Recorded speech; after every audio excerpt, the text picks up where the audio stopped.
France framed the Paris attacks as a declaration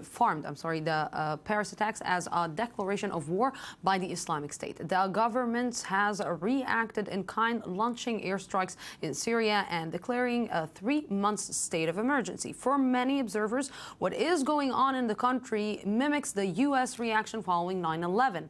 Ayman Siksik examines the parallels.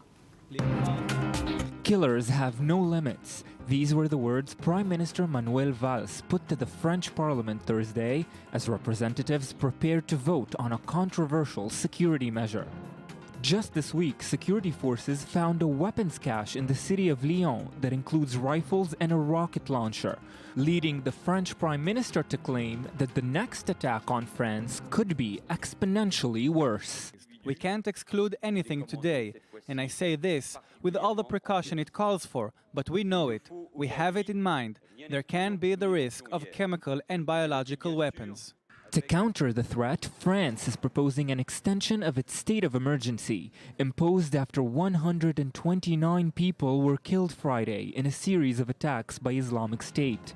The plan, which entails increased security measures within France, is drawing comparisons to the United States' highly contested Patriot Act. In the wake of the September 11 terror attacks in 2001, the Bush administration introduced monitoring systems which allowed the government access to phone records and internet activities.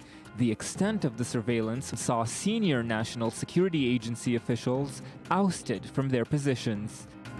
But is France also headed for a Patriot Act-style saga? For the Prime Minister of Belgium, the country from which the alleged mastermind of the Paris attacks operated, criticism of security services is, quote, unacceptable, and large-scale intelligence efforts are already underway. A supplementary budget of 400 million euros has been put in place in 2016's budget to reinforce the capability of security services to fight against terrorism. But security and surveillance operations are rarely restricted to the borders of one country. France, too, was on the opposite side of a surveillance effort when news broke that Germany had spied on the French Foreign Affairs Minister Laurent Fabius.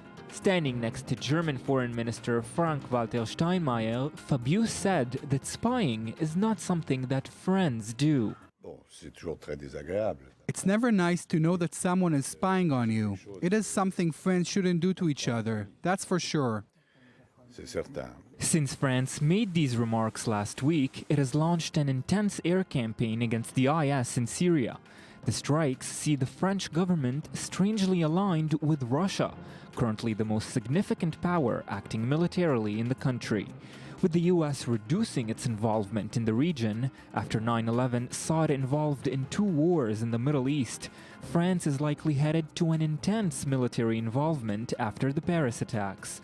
Hollande will meet separately with US President Barack Obama and later travel to Moscow to discuss a large-scale coalition against the IS.